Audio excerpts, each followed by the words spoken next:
حرف الف کی کہانی۔ الف ایک بہت خوبصورت گھر میں رہتا تھا۔ صبح ہو چکی تھی لیکن الف ابھی بھی سو رہا تھا کیونکہ اسے دیر سے اٹھنے کی بری عادت تھی۔ امی کے بار بار جگانے پر آخرکار الف اٹھا اور منہ ہاتھ دھو کر سکول جانے کی تیاری کرنے لگا۔ الف نے الماری سے سکول کی وردی نکالی اور پہن لی اور ناشتہ کرنے کے لیے باورچی خانے چلا گیا۔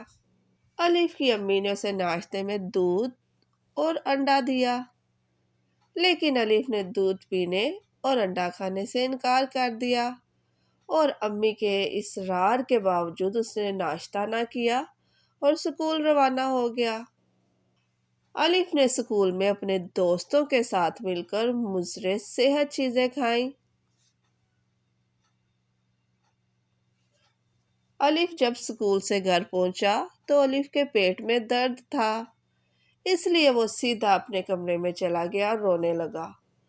امی نے رونے کی وجہ پوچھی تو الف نے بتایا کہ اس کے پیٹ میں بہت درد ہے کیونکہ اس نے سکول سے چیزیں لے کر کھائی ہیں، اس لیے پیٹ میں درد ہو رہا ہے۔ الف کی امی نے اسے بستر پر لٹا دیا اور الف کو سمجھایا کہ ہمیشہ گھر کی چیزیں کھانی چاہیے کیونکہ باہر کی چیزیں ہماری صحت کے لیے نقصان دہ ہوتی ہیں اور ان کو زیادہ کھانے سے ہم بیمار ہو جاتے ہیں۔ اس کے بعد الف کی امی نے اسے دوا دی۔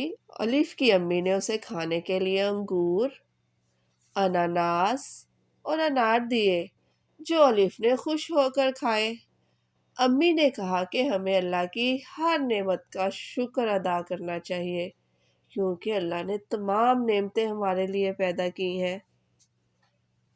الف نے امی سے وعدہ کیا کہ وہ باہر سے گندی چیزیں نہیں کھائے گا۔ امی الف کی باتیں سن کر بہت خوش ہوئیں۔ اگلی صبح الف سو کر اٹھا تو اس کا پیٹ درد ٹھیک ہو چکا تھا۔ حرف الف، آواز آ انڈا، الماری، انار، انگور، اناناس۔ انڈا، الماری، انار، انگور، اناناس۔